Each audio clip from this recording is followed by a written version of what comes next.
Yes. Tell me whether the slide is visible.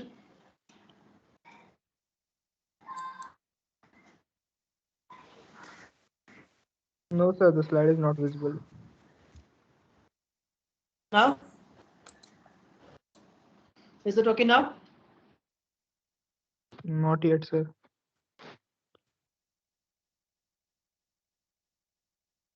But it is showing here, it is sharing. You check and tell. Yes, sir, now it came. Yes. So this is the last topic of your first module, IP traceback attacks. So IP traceback. So what does it mean? It will just trace the IP address of all the systems present within a network. It will just trace the IP addresses and it will attack those IP addresses only which it is just thinking as having important information. So the unauthorized users can attack the IP addresses of those systems which are having valid information or secret information. So here this IP traceback is a critical for identifying sources of attacks. So here it will be somewhat critical to identify the sources of attacks. Since we are having many IP addresses within the network, it is very difficult, crucial for all the users to identify the source from which the attack has been occurring and the institution protection measures for the internet. So instituting protection measures is also difficult. Why? Because it is very difficult to identify what is the source of attack and most existing approaches to this problem has been tailored towards DOS attack detection. So denial of service attack detection, whatever the approaches which we had studied in our denial of service attack detection, the same approach can be applied here also in IP traceback attacks. So IP traceback is a method for reliably determining the origin of a packet on the internet. So from which origin the packet is generated, that will be notified with this IP traceback. So by notifying that particular IP address, it is possible for us to analyze. It is possible for us to analyze from where the attack is coming. The IP protocol does not provide for the authentication of the source IP address of an IP packet. So here the internet protocol, whatever the IP protocol which we are using here, it will not provide any authentication of the source IP address of an IP packet, enabling the source address to be falsified in a strategy called IP address spoofing. So there may be some certain attacks called IP address spoofing. Spoofing means modifying. So IP address, in our previous example also, yesterday's class, I told you that we are dealing with some website called www.example.com, which is having an IP address 192.168.1.1, but it is just creating a fake IP address of that, and that particular IP address is being attacked. So like that, we can also modify the IP address by the means of IP address spoofing attack. So such things are most reliable here. So that is the thing which is to be notified, and we need to create more potential internet security for such problems. So whatever the approaches which we are using for denial of service attack, every approach here also it is applicable. IP traceback attacks, for IP traceback attacks, all the approaches whichever we had studied in the DOS attack, denial of service attacks. So every approach here it is applicable for IP traceback attacks. So with this, the first module, last topic is also completed. So first Some module comes topics to an were end with this. Yes. yesterday you lost network. Before this, sir, some more topics were left. Listen, see. Data confidentiality, integrity, authentication, and non-repetition access control. All these concepts are Yes, already previously dealt, isn't it or not? yes, sir. Yes, sir. Yes, the same thing. Security mechanisms, all these things, security services, confidentiality, integrity, authentication, all these terminologies I had already told you in the very beginning class itself about confidentiality, about integrity, about authentication, about non-reputation and access control. All these things we had covered. So active attacks and passive attacks table, intention, attacks and threat to confidentiality, threat to availability, and threat to integrity. So this thing also yesterday I told you. Yes, sir. Yes, sir. Yes, that's all. So with this, last topic is IP traceback attacks. That's all. So with this, the first module comes to an end. Let me start with the second module.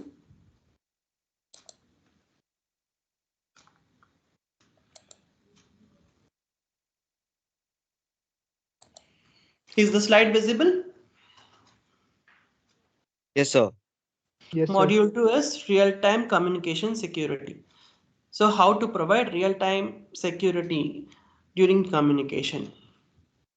So here, these are the topics of the second module, what security problem which we have to deal, and understanding the TCP IP models, and security at what level we have to provide, and IP security and IPsec security services. IPsec is a protocol which is used to provide security services, and modes of operation, IPsec security protocols. So what are the various protocols here applied for IP security, outbound and inbound IPsec processing, real world deployment examples. So first one, what security problem? As internet, whatever the internet which we are using for communication of data or messages. So this today's internet is primarily composed of public, untrusted and unreliable IP networks. Public, untrusted as well as unreliable IP networks because of this inherent lack of security. So since public is involved and untrusted and unreliable IP networks are involved in the internet communication, this internet is said to be having inherent lack of security. So lack of security because of all these issues. So for that purpose, internet is subject to various types of threats, security threats. So security threats already discussed in the first module. So what are the security threats which we had discussed in the first module? These things: data integrity, identity spoofing also we had discussed, anti-reply attacks. So data integrity means it will just change the content, modification of the content. The contents of the packet can be accidentally or deliberately modified. So that is the threat called data integrity. And next, identity spoofing. The origin of an IP packet can be forged or modified. So whatever the origin from which the IP packet is being generated, that can be forged or modified. Anti-reply attacks. Unauthorized data can be retransmitted. So here, whatever the unauthorized data which we had identified here, that unauthorized data can be retransmitted again and again. Such type of attack is called as anti-reply attacks. Loss of privacy. The contents of the packet can be examined in transit. So all the users have access to the data of that packet, content of the packet. So whatever the packet which is being transmitted from the source to the destination, that packet is visible to all the users who are present during the transmission. Okay, so like that, it is a loss of privacy. There is no secrecy in the data packet. Everything is visible to all the users. So that is a loss of privacy, which is also an internet threat. So first, in order to provide security, first we need to understand the OSI reference model of this one, TCP IP. So here we are having 7 layers. We discussed this in the previous class also. Physical layer, data link layer or logical link layer, network layer, transport layer, session layer, presentation layer, and application layer. So each and every layer has its own functionalities. If we observe the right hand side figure,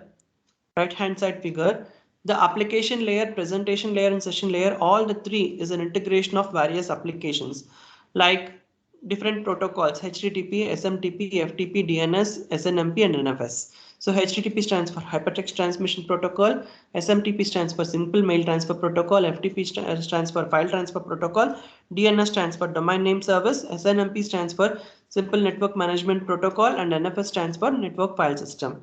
So all these protocols are integrated to form an application here that will be forming as an integration of all the 3 layers, that is session, presentation, and application layers are integrated together to form all these set of applications. So this set of applications are performed in the top 3 layers of the OSI model. Next one, TCP and UDP are the two protocols which plays a major role in the transport layer, where TCP is a connection-oriented protocol and UDP is a connection-less protocol. So whenever connection-oriented transmission is to take place, so that is taken in charge by TCP. Whenever a connection-less transmission is to be handled, then that will be taken over by UDP. Next, network layer. So this network layer is used for communicating one data with the other data within the network. That is done by the IP packets, that is Internet Protocol. Next, data link layer or logical link layer, which is taking care of device drivers.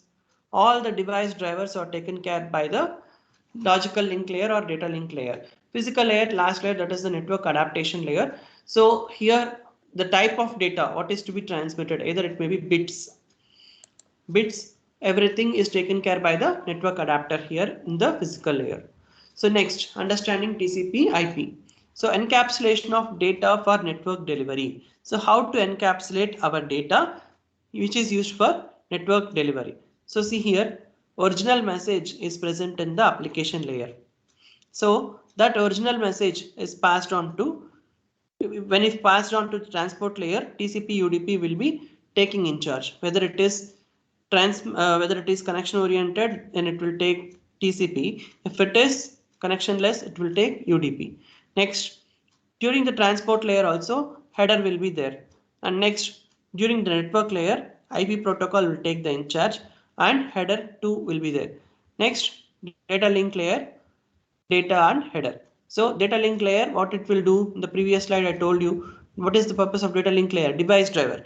So all the device drivers are handled here in the data link layer. So see here, packet data, packet sent by host A.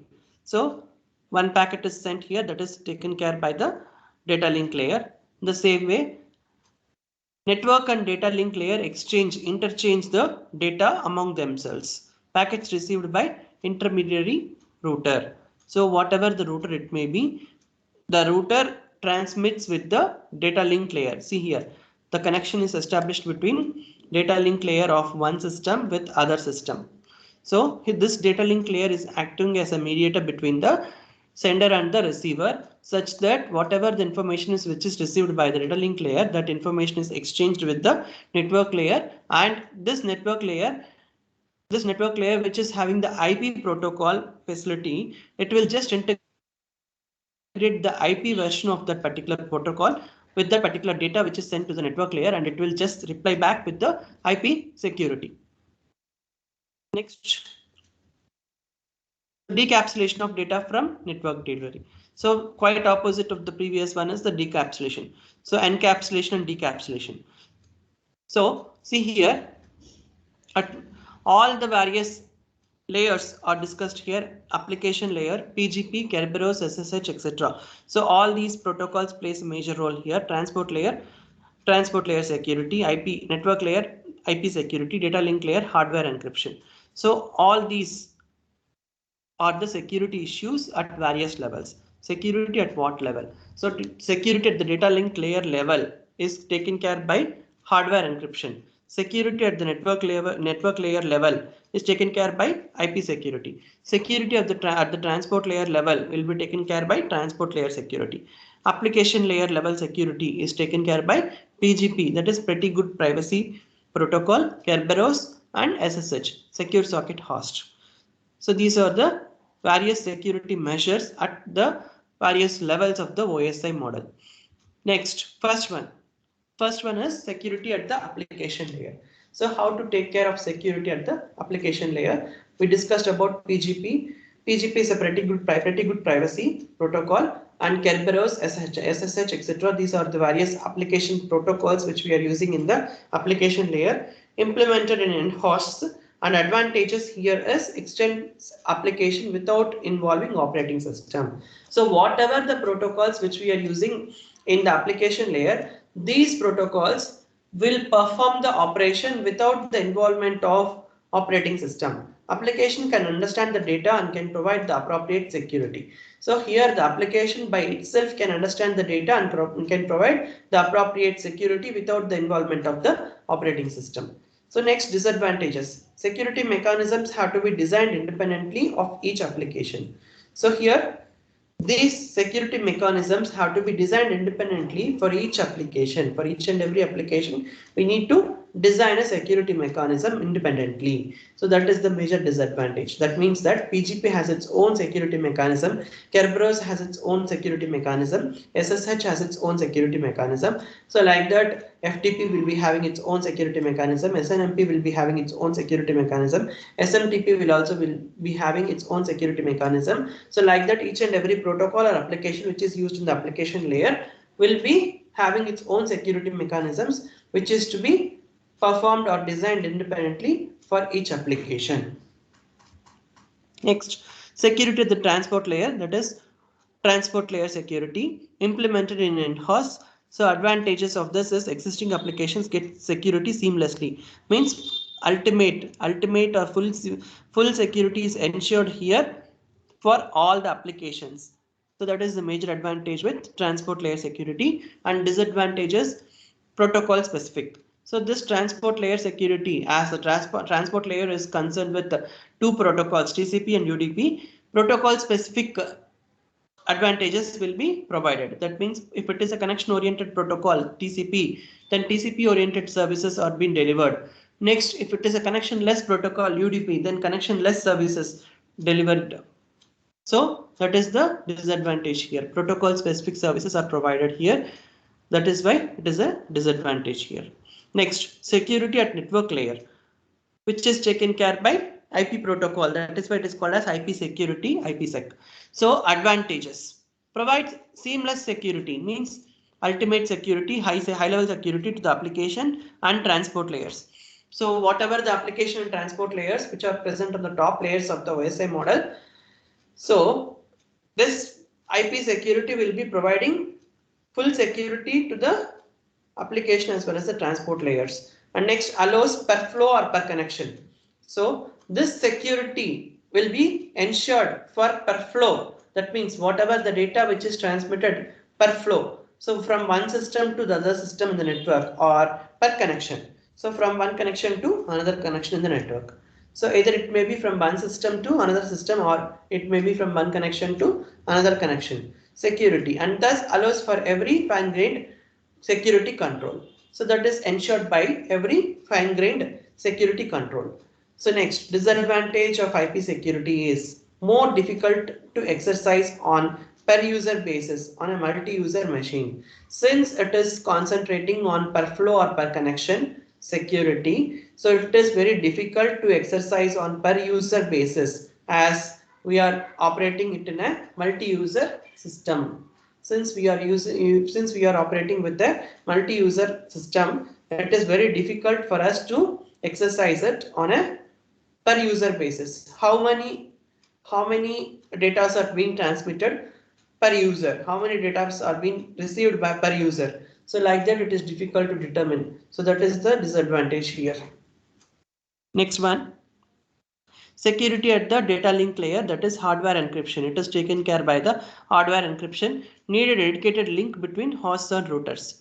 So here, since a physical hardware connection is to be established between the host and router here, that is why it is called as data link layer or hardware encryption, and some dedicated link is needed here for between the hosts and routers. Advantages are speed.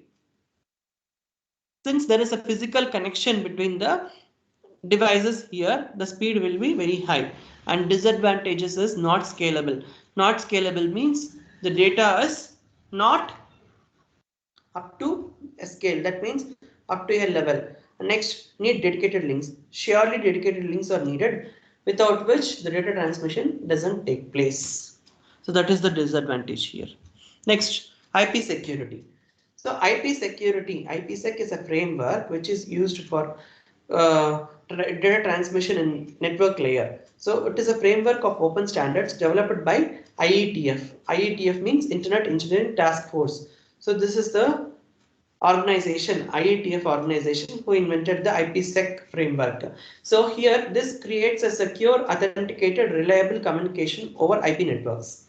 So this IP security provides a secure, authenticated, reliable communication over IP networks. So throughout the IP networks, the data transmission is highly secured, highly authenticated, highly reliable. Communications are ensured with this IP networks. Next, IPsec security services. So there are many security services related to IPsec framework. So connectionless integrity is the first service, that is assurance that received traffic has not been modified. So whatever the data, we already discussed about data integrity. Data integrity means there may be a chance of data modification. So here assurance that received traffic has not been modified. Integrity includes anti-reply defenses. So here this integrity includes anti-reply defenses. Anti-reply attacks were already we had discussed anti-reply. So the same thing which includes anti-reply defenses. So assurance that the received traffic has not been modified. So it should give a guarantee that the received traffic, whatever the traffic it has been received, it cannot be modified. And data origin authentication. Data origin authentication means from which the data is being originated, from which the data is being started, packet. So starting point of the packet is to be authenticated. Assurance that traffic is sent to the legitimate party or parties. So the particular legitimate party who is performing the origin of the data is to be noticed and highlighted. So that is the main thing here. Next, confidentiality, it is nothing but encryption. So assurance that user's traffic is not examined by non-authorized parties. So confidentially maintained. This thing should be confidentially maintained such that only the user's traffic is not examined. It should assure that the user's traffic is not examined by any unauthorized parties. Next, access control, prevention of unauthorized use of a resource. So we should prevent unauthorized use of any resource, whatever the resource it may be. Any resource should be prevented from unauthorized access. Access control is to be properly monitored. So these are the various aspects of IP security. IPsec security services. Next, IPsec modes of operations. So we will be having three modes in IPsec framework. First mode is transport mode and second mode is tunnel mode. So here in transport mode, protect the upper layer protocols. So upper layer protocols are protected here, that is original IP datagram is highlighted. See the figure over there, original IP datagram packet is having the IP header followed by TCP header followed by data. So IP header followed by TCP header followed by data. In the same way, transport mode protected packet. So transport mode, how the data is protected here, IP header followed by IPsec header followed by TCP header. So here this IPsec is included in between the IP header as well as the TCP header in order to make the data secure. So transport mode protected packet. This data packet is protected by means of this IP security header, which is included between the IP header as well as the TCP header. So next one, tunnel mode, protect the entire IP payload. So see here, tunnel mode protected packet. So here new IP header, IPsec header, original IP header, TCP header and data. So see here, if you observe the figures of the previous figure and current figure, data is common, TCP header is common, original IP header, this thing, and next new IP header and IPsec header. So IPsec header is to be involved in between the new IPsec header, new IP header and the original IP header in such a way that security is ensured at the tunnel mode. So this is called as tunnel mode. So IPsec header is included between the new IP header as well as the original IP header. Whereas in the previous transport mode, IPsec header is included in between the IP header as well as the TCP header. So that is the difference between transport mode protected packet and tunnel mode protected packet. Next, if you observe the figure of this tunnel mode, host to network and network to network communications are possible here, where SD stands for security gateway. So see here, host A is transmitting the data to security gateway and security gateway is transmitting the data to host B. So like that, host to network and network to network. So host to network is possible and network to network is also possible, and here network to host is also possible. Okay, so like that, three types of data transmission is possible. So host to host. So see here, host A is host A and host B. So whatever the layer, each and every host will be having unique layers. data link layer, IP security layer, transport layer, and application layer. So each and every layer will be equally sharing the data between the two hosts here. So application layer is corresponding with the application layer of host B. So transport layer is corresponding with the transport layer of host B. IP security is the layer corresponding with the IP security layer of host B. IP layer is corresponding with IP layer of host B. Data link layer is corresponding with data link layer of host B. So like that, host to host, each and every host is transporting the data, transmitting the data from each and every host is called as host to host transport mode. Next, IPsec security protocols. We are having two types of protocols which are used to ensure security in the IPsec framework. So those two protocols are AH and ESP. AH stands for authentication header and ESP stands for encapsulation security payload. So these are the two protocols which are used to provide security through IPsec framework. So first, what is called AH? Authentication header provides connectionless integrity. Connectionless integrity means since it is connectionless, we need to use UDP protocol here, and integrity is ensured here such that data modification is not possible. Data modification is not possible. So we have to make sure that data modification is not possible, and it should be connectionless. And next, data origin authentication. So we need to authenticate the data from which it is originated, and protection against replay attacks. Protection against replay attacks. So replay attacks are to be avoided, and protection is to be ensured. Protection is to be ensured against the replay attacks. Encapsulating security payload. So ESP protocol provides confidentiality, that is called as encryption, and connectionless integrity, the same as previous one, and data origin authentication, the same as the previous one, and protection against replay attacks, that is also same as previous one. Both protocols may be used alone or applied in combination with each other. We can also use this AH protocol as well as the ESP protocols individually, or it may be used as a combination of each other. Next, inbound and outbound IP security processing. See here, the inbound and outbound security processing are completely independent. So here each and every system will have its own independent IP security issue. So this particular system is having its own IP security issue, and this particular system will be having its own IP security issue, and the packet of data is transmitted equally among this particular system and this particular system. There is no that only some part of the packet is to be transmitted and some part of the packet is to be omitted. So here the condition here is data transmission is to be ensured in a successful way between all the users, all the systems which will be taking part in the network. So here this system and this system are sharing the packet equally and performing the operation. Next, outbound IP security processing. So see here IP security processing, if you observe the figure, SPD, security policy database. So IPsec policies will be present in this SPD, IPsec security policies are there. And next, SAD stands for Security Association Database. So this database will be having all the database of all these policies and all these issues. And next, first operation performed by this particular outbound IP security processing is drop the packet, bypass IPsec, apply IPsec. So first packet is dropped, and next bypass IPsec. We need to bypass the IP security, and next or I apply IPsec. So we have to either apply IPsec or we need to bypass IPsec and drop the packet. Packet is dropped. So these are the list of operations performed in the outbound IPsec processing.